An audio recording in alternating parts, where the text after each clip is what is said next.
Вечерни вести во 21 часот на Вистел ви благодарам за вниманието. Европскиот суд за човекови права во Страсбург утврди прекршување на правата од членот 5, став 3 и 4 од Европската конвенција за заштита на човековите права.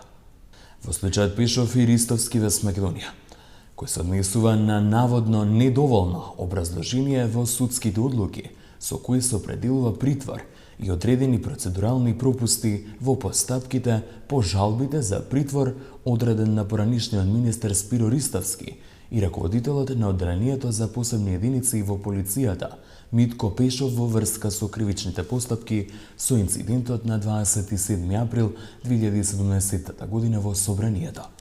Судот едногласно одлучува и ги прогласува за прифатливи жалбите на апликантите. Државата се вели во пресудата треба во рок од 3 месеци да плати по 750 евра на секој од апликантите во однос на нематеријална штета, додека во однос на трошоци и расходи на Митко Пешев 1440 евра, а на Спиро Ристовски 1500 евра.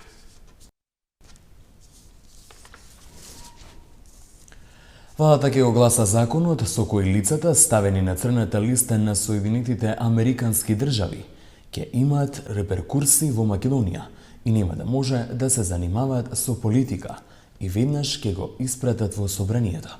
Законот е финализиран. Измените ќе овозможат да бидат вклучени лица, носители на јавни функции, ако се отвори простор. Доказите на САД да бидат представени и пред соодветни институции во Македонија. Премиерот Димитар Ковачевски вели дека би тој можел да се најде на денешната владина седница. Националната мрежа за наводнување на земјоделски површини ќе добие фотоволтаици, кои ќе пловат по водите и ќе обезбедуваат електрична енергија за водостопанство. Овој проект е со поддршка на амбасадата на Шпанија во Македонија, а шпанската компанија Global Tech треба да го направи концептниот дизајн и физибилните студии во рок од 10 месеци. Со една цел да не се зголемат трошоците на земјоделците кои користат систем за наводнување, а да водостопанство ќе ги користи овие фотоволтаици за помпните станици за системите за наводнување и на тој начин ќе ги намали трошоците. Придобивките од панелите на вода се тие што не зафаќаат плодно земјиште, кое може да се користи за земјоделско производство и што ефикасноста во производството на електричната енергија е поголема ако тие се постават на вода отколку кога би биле на земја.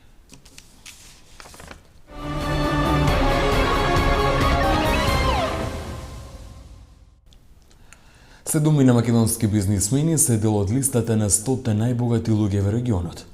Вкупното богатство на овие седумина македонци изнесува 3,26 милиарди евра.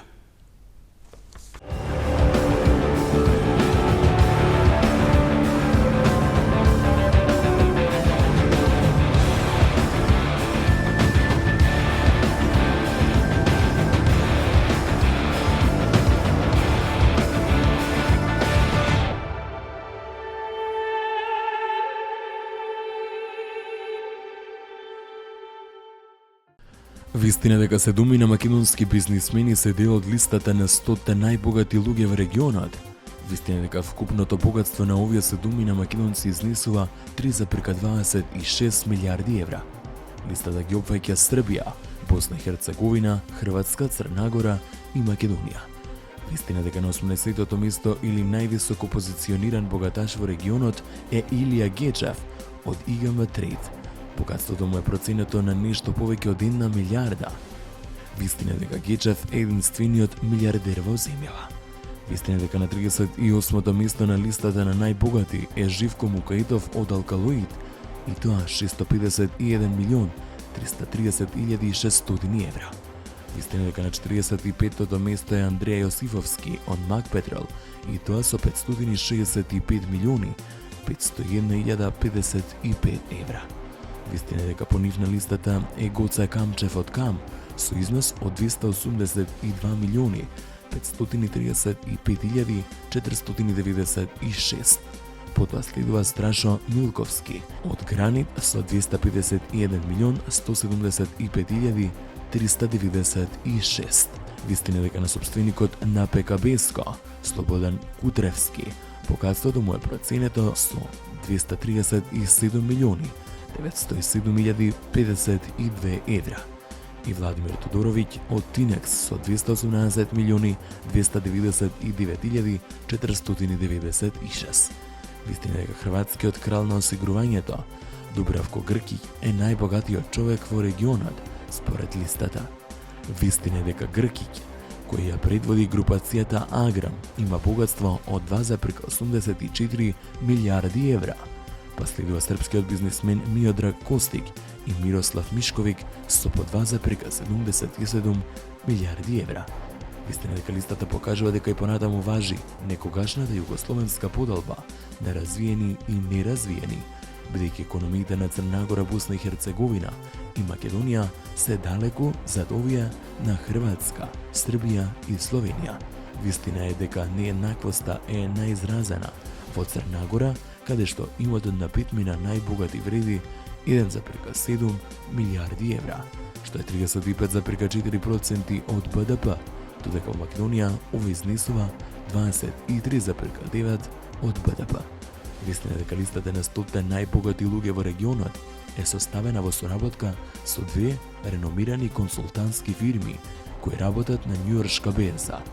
А сумите не покажуваат колку пари имаат бизнисмените на сметките, туку колку вредат нивните компании и колку пари потенцијално би можеле да добијат ако се решат да ги продадат денес.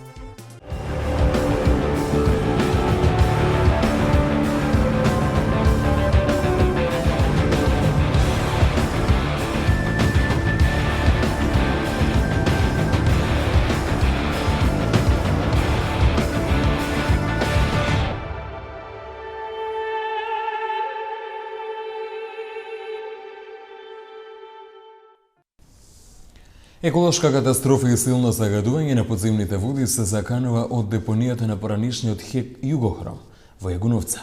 Државната ревизија открива пропусти во прочистителната станица. Неважна вест.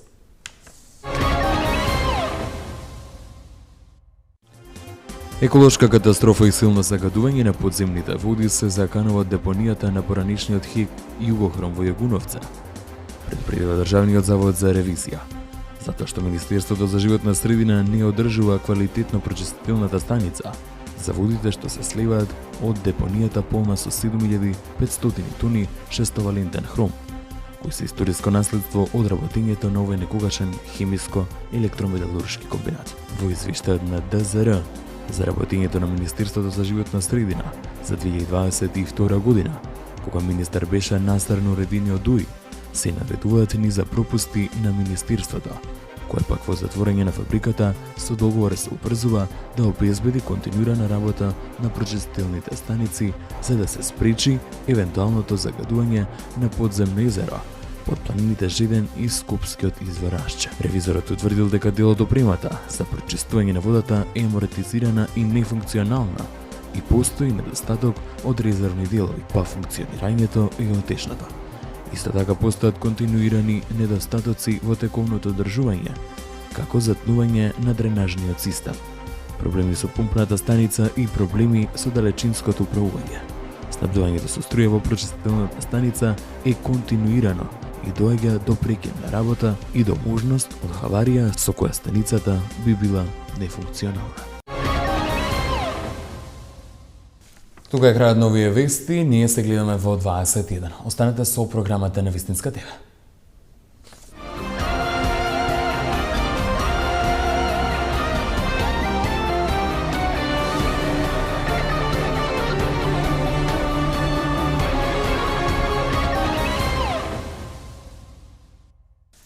Да, тоа беше се што ви подготвим во денешните информативни изданија. Ви благодарам за вниманието. Вие и понатака останете со програмата на Вистинска телевизија. Добра ноќ.